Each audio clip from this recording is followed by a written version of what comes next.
This is the continuation of the second session of the threefold calling. The primary calling is to belong to God. And we looked at Genesis 1, what it means to be created in the image of God, and obviously that's a huge topic.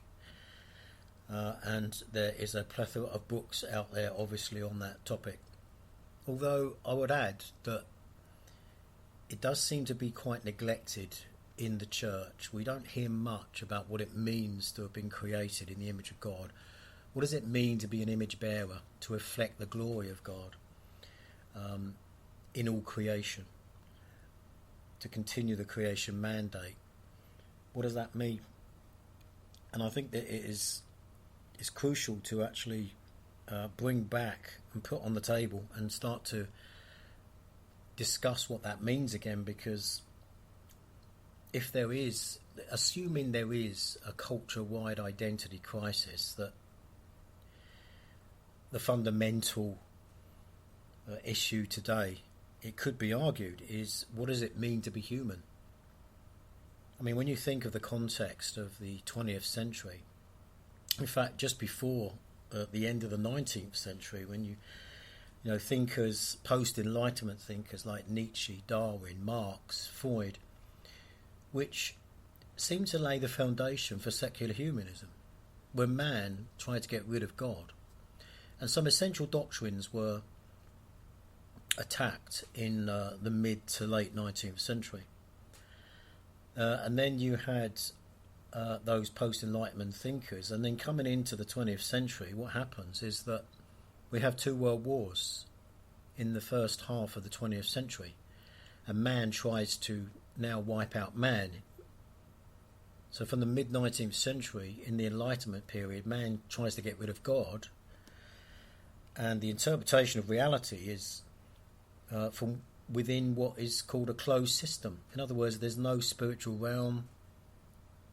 Everything is just physical. And so that worldview then kind of morphed into a very mechanistic view that we're just the result of evolution. We're complex machines. So all of life became sort of mechanical. And then social Darwinism is the sort of sociological expression of that worldview. And that is crucial, because what it means to be human is obviously an essential question, and it is very fundamental today. Because, you know, there's a large consensus that says that the 20th century was the most violent century in human history. That there were more people killed in the 20th century than in every other century in human history. Now think of the implications for that. And think of the advancements of science and technology combined with the most violent century in human history. What does that say about what it means to be human? And then, you know, apparently there's been a war every year of the 21st century. So here we are at 2020. So the whole 20th century and the first 2 decades of the 21st century are very much characterised by violence, bloodshed, war, man trying to kill man.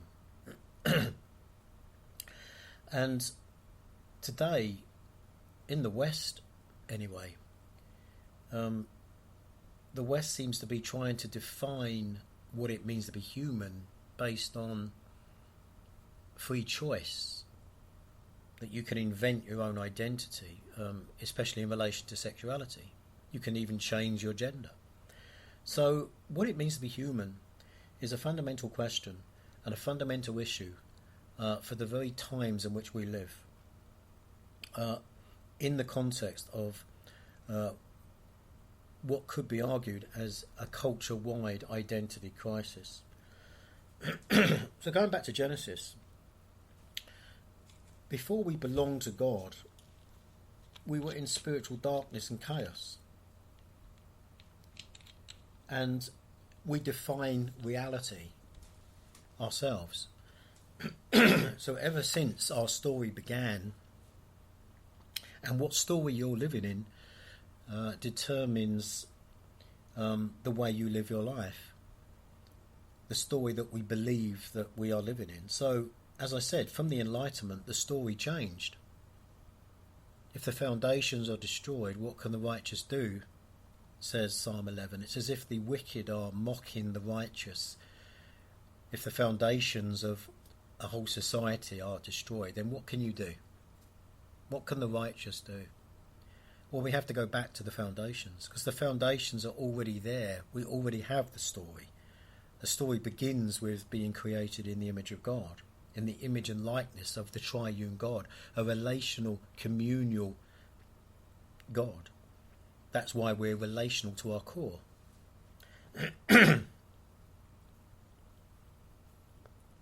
So what is the solution to what is wrong with the world?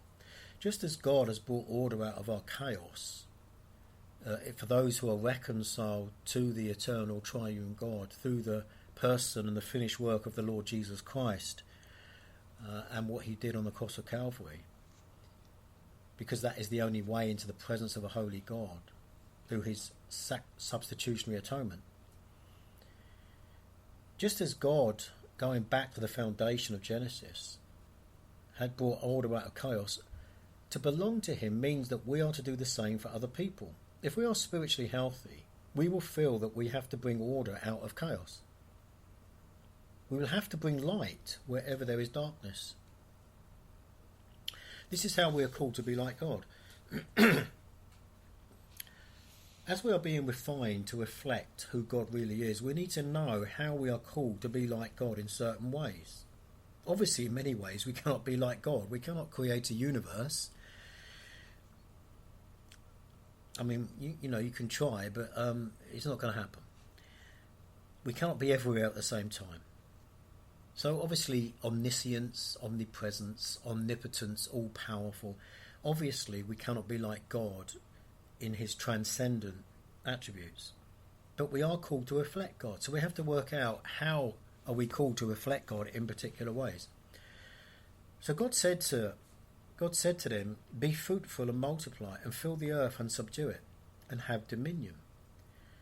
But dominion does not mean to dominate. It does not mean to exploit creation. Which of course, this is exactly what happened after the fall of man.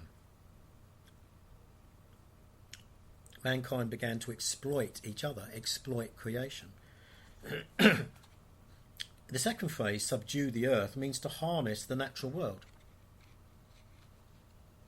It means to plant crops, build bridges, design computers, compose music, create works of art, literature, create beauty, develop creation. And that was it, develop the garden. And obviously that is what mankind does. Even those that do not believe in a creator God, we still obey the creation mandate, because mankind works and explores, invents, creates and builds civilizations, because that's the way we've been designed. So God told them to nurture creation, like watering a plant. He also told them to guard and to keep, to cultivate, expand and develop the garden. In other words, take what I have given you and do something beautiful with it. It has been said that God's gift to us is creation, and our gift back to him is culture. In other words, how do we develop a nation and a society? We have to know what story we're living in. In the beginning, God created the heavens and the earth. This is the true story. But every nation has its story. Whatever the story of your nation, whatever the story of your family that you were raised in, determines the kind of society that we will build, the kind of family that you will build, and how you interpret reality. In the West today, the story begins, in the beginning, nothing. Evolution. That determines how life will be. So we have to be living in the true story. So Adam was created in holiness, righteousness and knowledge. So God took the man and put him in a garden and told him to work the garden. In other words, work with your hands. Now this indicates that manual labour with your hands is a very high dignity, actually. Even the last Adam, the Lord Jesus Christ, from heaven itself, worked with his hands. Therefore, we must not think that one particular calling is better than or higher than another. All callings are equal before God. Since we are called to care for certain parts of creation, we need to ask ourselves what area of creation we feel drawn to. What do you feel a burden for? Where is there darkness and chaos that you feel very strongly about in doing something about? And what you feel very strongly about can be the voice of God. What we feel a burden for, what we feel burdened by, is a clue to what God has called us to get involved with, that area of creation that we're called to develop, nurture, cultivate, care for, heal, liberate. Another aspect of our calling is revealed at the end of Genesis chapter 2, verse 21 and 22, where we see something prophetic. God put Adam to sleep and he cut open Adam's side. From Adam's rib he made a woman. God brought the woman to the man. Now, Jesus Christ is the final Adam. When he died on the cross, his side was split with a spear, and out flowed blood and water. This is where the church was born, the bride of Christ. Just as God brought Eve to Adam, when he returns, Christ will bring his bride to himself, who he purchased with his own blood from his side to reign with him for all eternity. Now, other stories of the world have no hope for the future, for our destiny, for history. Our calling to belong to God in communion with him means we have a glorious future hope, as we will reign with him in the new heavens and the new earth. This is what we must speak into other people's lives, by the way we live our lives, to bring hope into people's lives, not just for now, but for all eternity. Our life now only makes sense in the light of the end. We offer people hope based on the biblical worldview of creation, where our story begins. The fall of man, what is wrong with the world. The redemption of Christ, the solution to what is wrong with the world. And the consummation, the completion of his redemption, when he brings in the new heavens and the new earth. So God gave them the task of developing creation and its potential to develop culture. Our story begins from the dust of the ground in a garden with two people. And our story will end in a glorious city called the New Jerusalem, with every nation, every tribe, every tongue, every people restored to what we are meant to be, a reflection of the very glory of the eternal triune God. That is why you are on this earth. You are called to reflect the glory of the eternal triune God, and we will reflect the glory of God in the new heavens and the new earth. But we are also called to reflect his glory now. Even when he created us, before we fell, he crowned us with glory and honour. Do we realise this? Do we understand what it means to be crowned with glory and honour? Why is this so neglected? When we begin to understand that our true identity is in creation before anything else, and we are created for the glory of God, this is what heals our hearts. This is what sets us free. As I've pointed out before, in Genesis 1:26-28, God created man in his own image and said, have dominion. This is called the creation mandate, or the cultural mandate, as some call it. In other words, God gave man a job description. Later, just before Jesus ascended to heaven, he said, go into all creation and preach the gospel to all the nations. Make disciples of all the nations. This is called the Great Commission.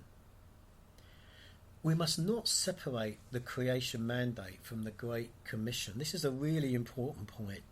We must not separate the creation mandate from the Great Commission, because when we separate them, mission becomes disconnected from all of life. And the glorious gospel stays behind the four walls of church. Because it's not meant to be a building. It never was meant to be.